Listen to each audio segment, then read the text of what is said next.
Twice I saw the face in the window, pressed up against the surface, its icy breath fogging the cold glass.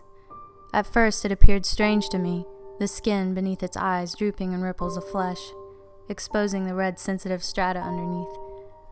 It was the winter of '83, and I had booked the cabin for 3 nights. Only 3. A break was needed, somewhere to relax, somewhere to recover. I'd had a heart attack 2 months earlier, a painful, excruciating experience which I would not wish on my worst enemy.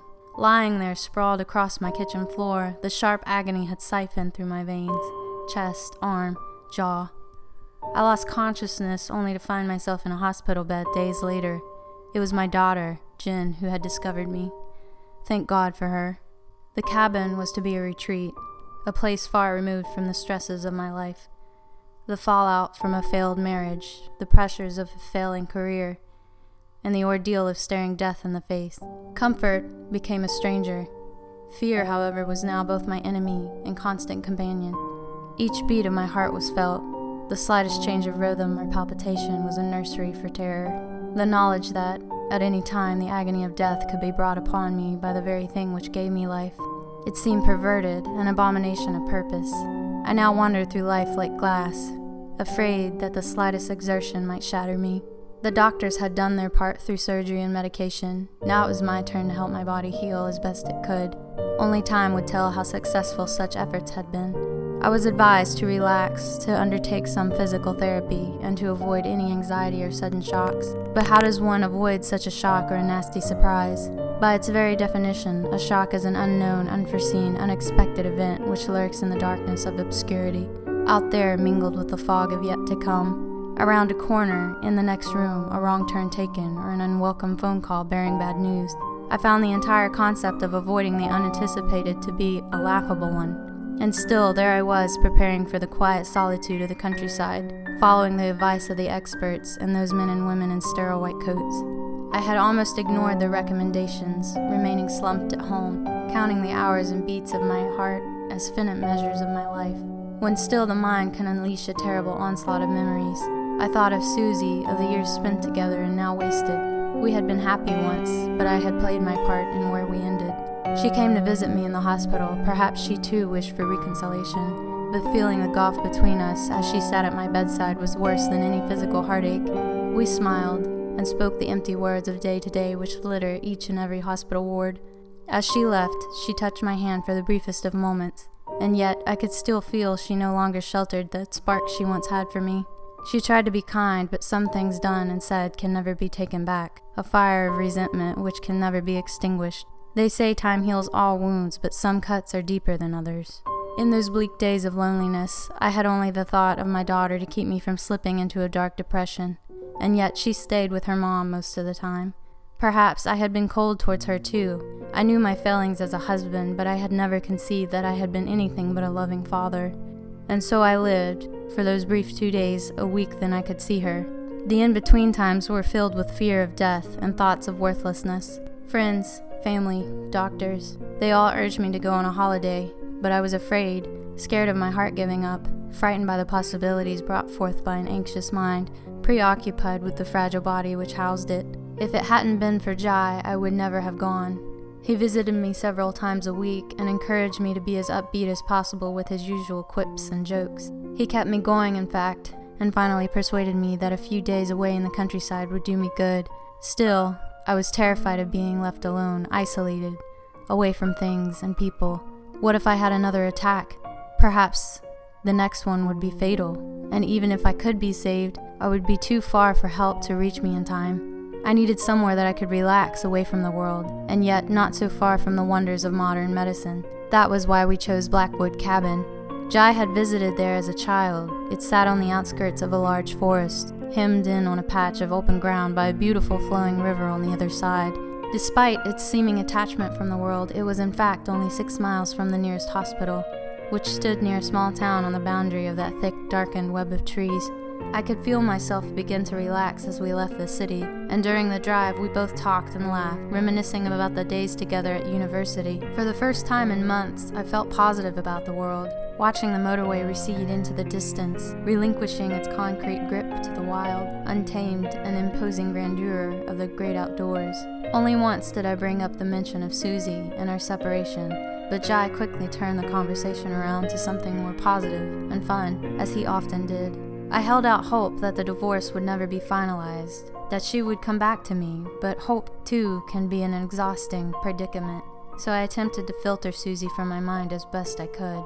The single-track road weaved its way through the Blackwood forest. We wriggled over 6 miles of twists and turns before finally reaching a clearing. A large, waterlogged patch of wild grass carpeted the area, so much so that we had to park the car a few hundred feet from our destination for fear of getting stuck. In the center of the soak, near marshland ground, stood the rickety and aging shelter, which we intended to call home for the following 3 days. The cabin itself was small, with one main room complete with cozy log burner and stove, and 2 cramped bedrooms at the back. It had been there for an age, that much was certain, and the darkened timber beams which carried the heavy burden of time above sagged and dipped as they lurched across the ceiling. The smell of moss and bark swayed the air, and the sound of the flowing river on the other side of the cabin bubbled and brewed, peaceful, serene, yet mysterious. The first day was uneventful, exactly what I needed. Relaxing with a book in front of 3 large logs, smoldering in the fire, and spending a little while sitting on the steps to the cabin, watching the river swell and swarm with the winter currents. It was then that I understood the naming of that place. Peering out across the bobbled grass to the tree line, the forest seemed picturesque, yet impenetrable from the distance, and the clearing where the cabin sat provided only a temporary pause to its encroachment, before it once stood again continued to blanket the land on the other side of the river. The woodland was dark and black, yes, but full of life and vibrancy of things. Deer, foxes, beetles, rabbits, but I would have never guessed at the horrors which lurked between its tightly woven evergreen branches. Many tourist traps survive on the tales of ghosts and ghouls hidden somewhere nearby, stories exaggerated by pub landlords or hotel managers. Speaking of rooms where something ominous walks at the midnight hour, visitors flock to such places hoping to spend the night in a haunted room, to glimpse something in the darkness which whispers the thought that life is more bizarre, more interesting than we could possibly imagine. Even that lonely and forgotten cabin seemed to have something of a myth attached to it. In a bookshelf tucked away in the corner of one of the bedrooms, Jai found a warped old hardback. The book was called The Beast of Blackwood Forest. Rifling through it, I found that the author had dedicated much of her life to the documentation of a local legend. I had myself heard the stories when I was younger, as I had once dated a girl who lived in a nearby town. All the kids talked about the beast from Blackwood, a creature which everyone's uncle had seen while out hunting in the forest, dark, hawking, and monstrous. Of course, I had always laughed at such things, and no concrete evidence for it had ever been found. But each winter, there were rumors and whispers about something shambling through the woods at night. As the day gave way to twilight, I read through some of those pages while Jai stocked the stove and prepared supper. Although I discarded the legend as nonsense, I found the book quite compelling, and the eyewitness testimonies contained therein affected me enough to cause me to see something which wasn't there, shadows moving outside under the cloak of dusk. I began to feel my heart once more, and decided that it was best to leave the terrors of the horror genre, fact and fiction, behind. My mind was still fraught with the strain of Susie leaving me, and the fear of the slightest palpitation signaling another heart attack. So, accounts of the terrifying creature on those in my immediate vicinity, no matter how preposterous, were not suitable for a fragile disposition. The clean country air, on the other hand, was doing me the world of good. After dinner, Jai surprised me with a bottle of my favorite whiskey, 16-year Lagavulin. I knew that the doctors would frown upon it, but the idea of swishing that warm liquid gold around my mouth and taking a deep gulp reminded me of something essential. It reminded me of being normal again, of being strong, of sitting in my family home with my wife and daughter, enjoying the finer side of life. A few drams would not be unwelcome. We talked and laughed about the past while playing cards and enjoying again, reliving old adventures we had traveling together during our university summers with the old gang. I would have happily stayed there, wrapped in the comfort of those memories for an eternity, and in many ways I wish I had sunk further into that moment of relief, but that was not to be. Around 11 o'clock, the log burner was running low, and we had all but run out of wood. Jai drunkenly picked up a torch and decided he would go and quickly gather some more, so that he could keep the good times flowing. I didn't protest. I was happy. I was content to allow that night to continue. He was a good friend, and I insisted that I not raise a finger out there in the cold darkness. He was always braver than me, and I'd be lying if I said that outlandish thought of something lurking in the woods hadn't left its mark. I watched from the window for a moment as the beam from his torch bounced along the uneven, now frozen grass. The light dropped to the ground for a second, and I heard the drunken merry laughter of my friend echoing as he picked himself back up before continuing to the tree line. Smiling, I returned to my book of choice, flickering through a few pages of an Ellery Queen detective novel, less dangerous than the previous read. After about 15 minutes, I realized how truly silent the cabin was. No noise, no wind, no sounds or life or the living. And for the first time, I sensed something sinister resting in the stillness. Suddenly, Jai burst into the cabin and collapsed on the floor. Panting, he turned to the door and kicked it shut with his heels frantically. His eyes were wide, panicked, and disbelieving. Scrambling to his feet, he turned a small table on its end and wedged it against the skin of the aging wood under the handle. "Help me, for Christ's sake," he whispered anxiously. I stood up quickly and rushed to my friend's aid, helping him pack furniture, anything with weight, against the door. It was the first time since the heart attack that I had physically exerted myself, and it would not be the last. I felt the blood pump through my chest and momentarily quivered at the sensation. I tried to find out what happened, but Jai was exhausted and distraught. A shiny streak of sweat ran down his cheek as he wheezed and gasped for air. He flicked the light switch, smothering us in the darkness, which was only broken by a crescent moon, its slivered light vaguely illuminating the inside of the cabin. Prowling the window, which gazed out towards the forest, his stare never broke for a moment from the frozen world outside. We stood there, my repeated questions going unanswered, and slowly my fragility returned. I rubbed my chest for a moment as my friend's anxiety seemed to spread to me. My heart raced, and my mind swung like a pendulum between the fear of an agonizing heart attack and the terror etched on Jai's face. Just what had scared him so badly? I asked myself. I breathed deeply to calm myself, but Jai took no notice. He was too fixated on the darkness outside. It was only when I poured him a large whiskey that he finally broke his silence. I've never been frightened of words, but my friends certainly shook me. "There's something out there," he said. I did not reply immediately, but when I did, I could only think to ask, "Something?" What could he have meant by such an indefinite term? There were no bears in that part of the country, no large predators at all, but it indeed seemed that Jai had seen something big in the woods. He had been gathering wood for the stove around the tree line of the forest, and as he described standing there listening to a short flurry of rain tap the canopy above him, I could see the fear grip his insides as it did mine. My heart began to pound harder as Jai stuttered over the words. "I saw it moving between the trees, straight for me. I didn't look back, but I'm telling you, it wasn't human." I knew my friend was convinced by what he said, but while I dismissed the notion of an unknown creature stalking the woods outside, and perhaps in the attempt, hid the descriptions from the yellowed pages of the book which had etched into my mind, I very much did entertain the idea that someone was out there, someone dangerous, mad, or perhaps both. My pulse continued to race, and I could feel my heart beating wildly at the thought of a shadowy figure prowling around outside, watching us, waiting. After finally composing myself, Jai asked if I was okay, his fear now turning to the concern for his friend, but I myself was transfixed on one course of action: escape. I rushed over to the cabin's phone, but on picking up the receiver I was greeted by an icy silence. The line was dead, and what that still, lifeless receiver said about the unseen threat I was sure we now faced was enough to thrust the dead into my very soul. I stood there for a moment, desperately trying to formulate a course of action. That serene, peaceful place in the daytime now felt imposing and absent of mercy. I just wanted to go home. Jai motioned for me, and then pointed with shaking hand at the darkness outside. It was then that he let out a suffocated whisper, "It's there."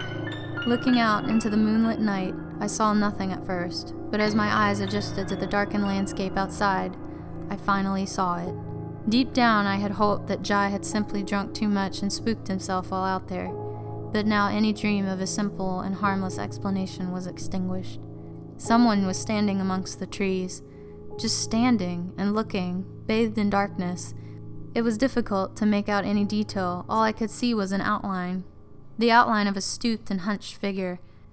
its arm wrapped around a tree as it was steadying itself.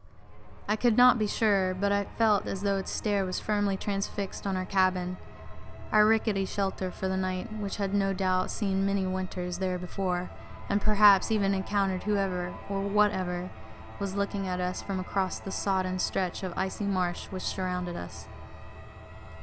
Who is that?" I stammered. "Keep your voice down," Jai snapped in return. And so we whispered and spoke to the hunched figure standing only a few 100 feet from us. "It's not a man," Jai kept saying, but I continued in my attempts to dissuade him from that conclusion. I saw it through the trees. It moved. It moved in a weird way, limping, like it was off balance or deformed or something. But it moved fast. I've no idea how I made it back. Maybe it won't leave the trees. He turned suddenly, walking across the room to a table where I had left those yellowed pages which spoke about a strange creature living in the woods. Jai thumbed through it, shielding the light from his torch as best he could with his hand. As I watched him scan through the contents and flick to what he seemed so animated about, I almost laughed at the insinuation. "It's a man, Jai, just someone messing with us." But he was convinced otherwise. "Look at this," he said, following the text with his finger as he read. "Accounts have varied over the centuries, but a central element to the myth states that the beast of Blackwood only wanders from the forest late at night. It has been suggested that the creature uses the thick canopy as protection during daylight hours. Locals claim that it's entirely nocturnal. There's no such thing as this beast." I could feel my pulse thicken as my blood pressure increased at the idea. So much so that I had to sit down for a moment to allow my heart to recover its normal beat. "Are you okay?" "I'll be fine. Let's just wait until it gets light and we can leave." "Are you crazy? Did you see that thing up close? It's huge and quick. If it wants to get here, it will. So, there's a weirdo in the woods. He can't wait us out all night. Anyway, he's probably just a hunter or someone camping in the forest. He'll be harmless." I listened to the words exit my mouth. Even I didn't believe them. There was something about the place, a silence, deathly, icy, a sickly sense of dread hanging in the air, hidden between the bark and the moss. Jai turned to the outside to look at the grassland which edged towards our car, sleeping in the night chill between us and the brooding forest. "We need to leave. Or you can stay here and I'll get the police. Either way, I'm going." He turned to look at me sternly. "Which would you prefer?" I might not have been convinced that it was an unknown creature that had stalked him through the woods, but by God, I did not want to stay at that cabin alone. I threw my stuff in a bag as Jai did the same, each of us grabbing a knife from the kitchen for protection. And there we stood, looking at the door, a pile of furniture wedged behind it. We dismantled our makeshift barricade as quietly as we could, and then, brandishing our kitchen knives nervously, slowly opened the door. It creaked softly, sucking in the night air which felt cold and bitter, and revealed a slow patter of light rain, threatening something greater from the heavens. Jai poked his head out first, and then after a brief silence waved me on. We descended the dozen or so steps which led down onto the grass, and as we peered around the corner we could see our ticket home. The car was parked a few 100 feet from where we stood, nestled in the last piece of dirt track which would give way to the road, and then the safe embrace of home, if we made it. It would take a minute or so to reach, but with knowledge of the figure in the forest lurking around somewhere nearby, it seemed like an eternity away. I slung the strap of my bag over my shoulder, and Jai, mindful of my condition, headed towards the car first. "Keep looking around," he urged. The waterlogged grass squelched under my foot, and the rain began to grow more angered as we stepped tentatively towards the safety of the car. We tried to be as quiet as possible, but even in the moonlight we had to use our torches to see what was ahead of us, advertising our position to anyone or anything in the vicinity. I kept looking out towards the forest, the tree line, the thickening river behind me, but I could see nothing, nor could I hear anything but the raindrops which now battered against the car and splattered on my hood. Then Jai suddenly stopped. "What is it?" I whispered over the rain, my heart now beating wildly, throat dried by worry. The rain subsided slightly, replaced by the silence of a landscape petrified, frozen by a winter chill. Jai spoke without turning his head towards me, his breath visible in the beam of my torch. I thought I saw something moving in the tree line. A crack of wood, the sound of the unseen walking over the forest floor. "Come on," Jai whispered with urgency, and we broke into a brisk jog. Adrenaline coursed through my veins as my pulse thumped desperately.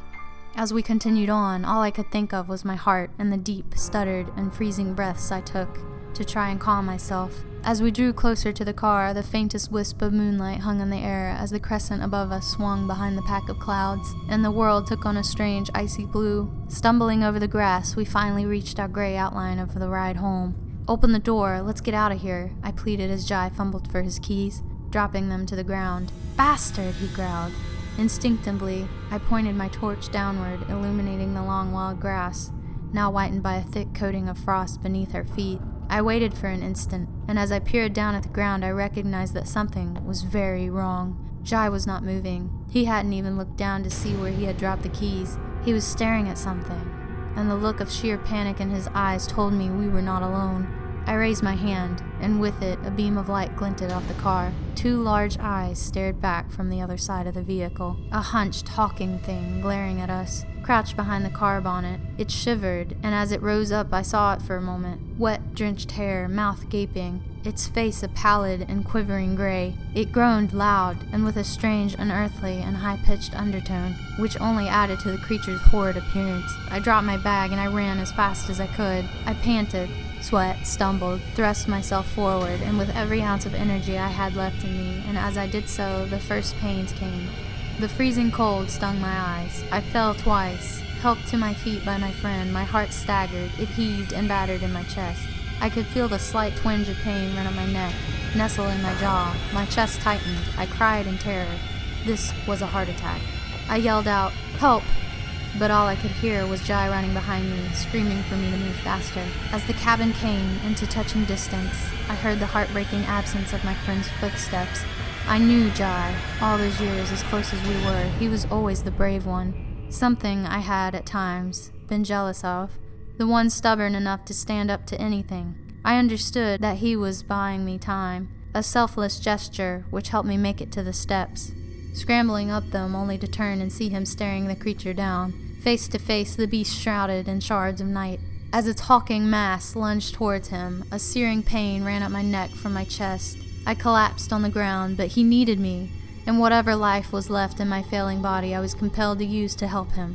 Staggering to my feet, the night air stinging my lungs, I lurched forward, clutching my chest, ready to strike the beast with everything I had left. Before I could assist, Jai appeared from the darkness, grabbed my arm and threw me into the cabin. He frantically barricaded the door once more. We slumped to the floor, breathless, deciding to keep the lights out, and listened, shuffling in the darkness, but nothing more. The pain in my chest had subsided slightly. It was clear that the heart attack had begun, but when it would end me seemed uncertain. What was that thing?" I asked between gasps. "I don't know, but it wasn't human," said Jai solemnly, before showing me the knife he had used during the fight, now covered in a putrid black liquid. "I don't even think this hurt it much. This is crazy. What do we do now? I don't know. I just don't know." And so we waited and waited, but the pain in my chest grew steadily, my breath more erratic. I took my pills, but I knew that the old enemy had returned and that I needed something more to calm my nerves.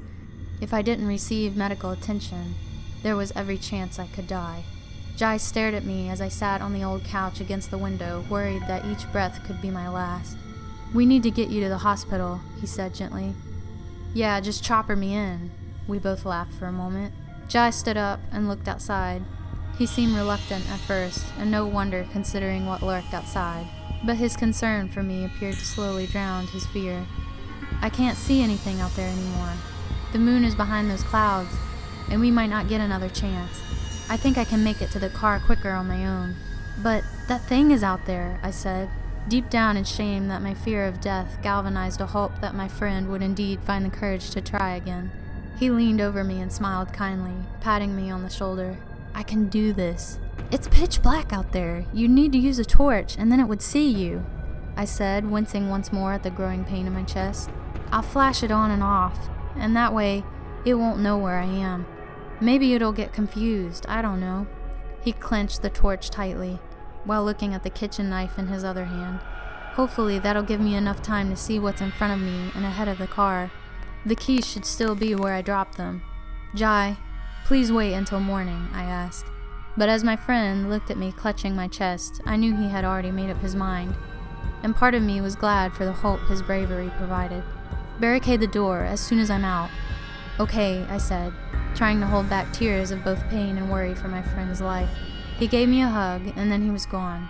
I closed the door and bolstered it once more with anything I could find before pulling myself back up onto the couch and looking outside. At first, I could see nothing but the black stillness of the forest. Then, a blast of light, then another, and another. As Jai's torch sporadically burst into life, each flash illuminated the landscape around him like a ghostly photograph documenting his progress towards the car. I could see what he was doing, and I smiled to myself for a moment, once more impressed by his ingenuity. He wasn't moving in a straight line, but zigzagging, so that his path could not be anticipated. Another flash, and another. Each time, no sign of the creature, and one more precious patch of grass. He was so close. Then, the intermittent light became erratic, moving one way, then another, backwards, left, right. Was he lost? Was he unsure which direction the car was in? A more horrific thought that entered my mind. Was he being chased? A flash of light, then nothing. Then another, then nothing again. Finally, the light beamed. He made it to the car. The light was quickly extinguished, followed by a sound of a door opening. There, in the flash from the torch, was the isolated outline of a hunched figure standing behind my friend. A blood-curdling scream rang out, then nothing. Jai was gone. The beast had got him, and I was alone. Grief now mingled with fear, feeding the pains in my chest and arm. My friend was probably dead, and I was certain that I would soon follow him. I fell to my knees, sure that this was it, the end. Agony ran up my chest once more. There I knelt in the darkness, alone, resigned to my death. But as my heart slowed, my thoughts became clear. They turned to my daughter. Whether a good dad or not, I would be damned if I was going to leave her fatherless. And what of Susie? I still loved her, and perhaps in those sweet memories of better times between us, I could fix things, bring us back together as a family. She could learn to love me again. I would set things right. My heart was still beating, and as long as it did, there was still time left. For hope, for escape, for life. But time to do what? The phone was dead, and all I could do was wait for daylight. Yet that was at least 3 hours away, and I severely doubted that I would last for that long. Never mind that. I was unsure that the old cabin door could survive an attack from whatever that hawking creature was which lurked outside. I peered out the window, the rain lashing down once more, obscuring an already ill-defined exterior of the world. And still I was certain I could see something limping around in the darkness. As glints of moonlight peered through the charcoal clouds above, I was sure that the attacker was out there somewhere, pacing, circling, waiting. But what was it? Was it a man? Or a thing yet to be discovered by science? I did not know where to turn, but all I could think of was getting home to my family. The hopeful, warm embrace of Susie and my daughter was enough to fuel my search for a way out. My only refuge was the book, that volume which I had mocked so readily before. I had to now consider the possibility that my friend and I had both come in contact with the beast of Blackwood. At the start of the day, that idea would have seemed ridiculous, but fear opens the mind quickly to an avenue of escape. I sat at the table and used the light from my torch to illuminate the pages, still shielding it from the outside.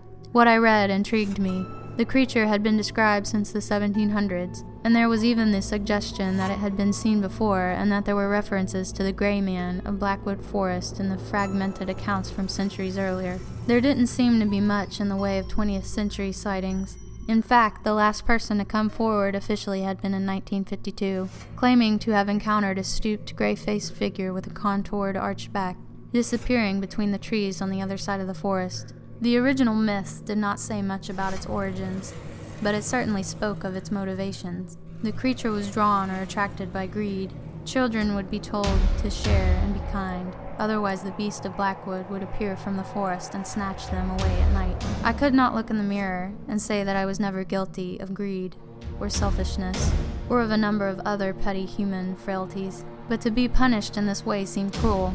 A dying prisoner trapped in the cabin of Blackwood Forest. Returning to the book, the only supposed protection against the creature was light. or being a person without selfish frailty. In centuries gone by, villagers in the local area would line the paths through the forest with burning torches when the beast had been sighted, to ward it away from unwary travelers. Each thump sent waves of terror through my body. It was not my heart, but someone at the door. I hoped, beyond hope, that my friend had once again managed to evade the creature's grasp. Brandishing a knife, I hobbled to the door and plucked up the courage to shout, "Jai, is that you?" I prayed that it was, but the answer I was given was not the voice of my oldest friends, nor was it even that of a man, but the shrill cry of something utterly inhuman. A sound which spoke of time and age, and of moss and forest.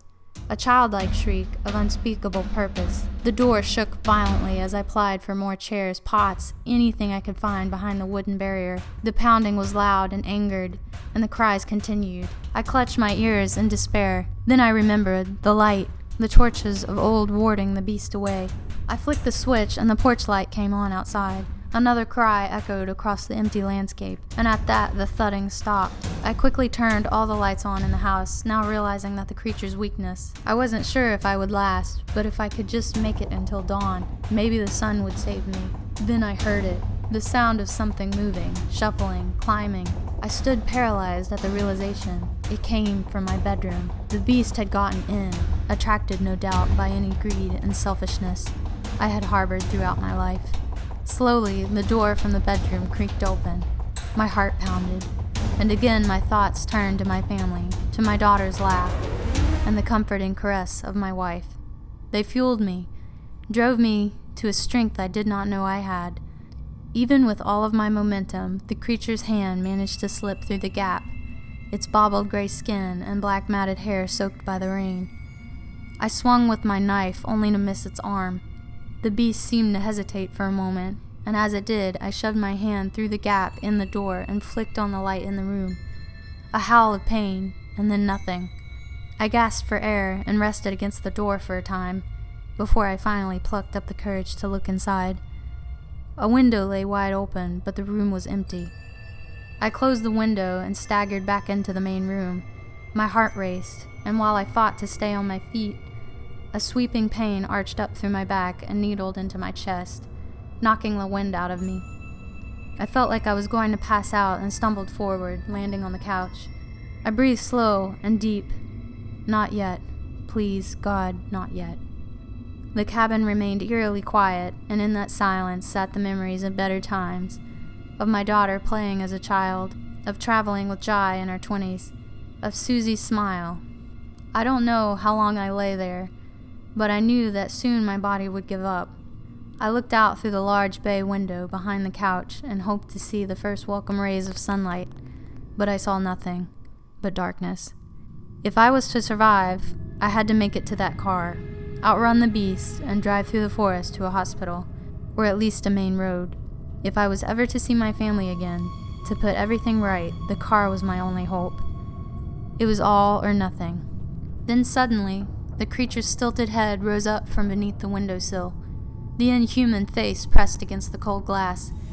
Its gray skin sagged and weeped away from its eyes, the moist red flesh underneath visible in the cabin's light. The shock had finished me. My heart stopped for a brief moment, and then thudded, struggling to maintain my life. My body went limp, my head resting only inches from the window. Looking up helplessly, I watched as the beast stared into my eyes through the pane of glass. My heart sprang into another deluge of beats, battering away at the inside of my chest. A sharp pain ran up my neck, the creature's scream-tinged stare stabbed through me, and as its breath fogged the glass, I grabbed the only thing at hand, the old yellowed book, and thrust it at its putrid face. Book followed by fist shattered the glass. Countless pieces and shards showered down upon both beast and myself. A scream, a hideous shriek of derision cut through the icy blackened night as I struck those horrid, accused features, and again, its thorned hands waved and flailed, grabbing hold of me, and for a second, I thought it was going to tear me from the inside of the cabin. Then, the winter frost came to my defense. The beast slipped from its footing on a pipe which clung to the outside of the rickety old shack. and as I clawed at its face with utter disgust, the creature fell to the 6 or 7 feet to the ground below. The sound of something hurt lying beneath the shattered window broke my daze as I stared at the contents of my hands. Where there had been eyes, the face now stared eyeless at me. Where there had once been a mouth, the creature gaped wide, lifeless, jawless, and utterly without agency. For in my fading grip lay the torn and crumpled remains of a mask. On the ground below, a man writhed in pain, wrapped in the vestiges of a hulking, false monster's suit, the fall having knocked the wind from him. Something then moved in the darkness nearby, a patter of feet, light and agile. Susie, my soon-to-be ex-wife, the one I had adored and agonized over. She screamed, attending to her lover on the ground. My closest and dearest friend, Jai, the beast of Blackwood forest. Susie looked up at me with hatred and contempt in her eyes, but I couldn't muster anger, nor jealousy. All I could think of was I must have been a monster to have deserved such malice from those I loved. The two people I trusted most in the world. Jai slowly rose to his feet, and yet he could not acknowledge me. He could not look up at the friend he had betrayed. Then it came. Finally, my heart began to give in, not at fright or fear, but at sadness, loss, the anguish of a broken heart. I stood up, clutching my chest, and as I staggered backwards, I saw the face of Susie. She was smiling. And then the words of my once trusted friend, "Thank God." They embraced beneath the window as I fell onto the cold and solid wooden cabin floor. And yet, I did not lose consciousness. The pain was agonizing, but nothing compared to the sharp incisions made by each word spoken from below the window. "What are we going to do about the window?" Susie asked. "I'll just say that he smashed it during the heart attack. But maybe they'll guess?" "No, baby, they won't guess anything. He'll be dead, and we can start a new life together when the insurance pays out. Now you need to go back to the woods and go home. I'll clean up here and then phone an ambulance once I'm sure he's gone."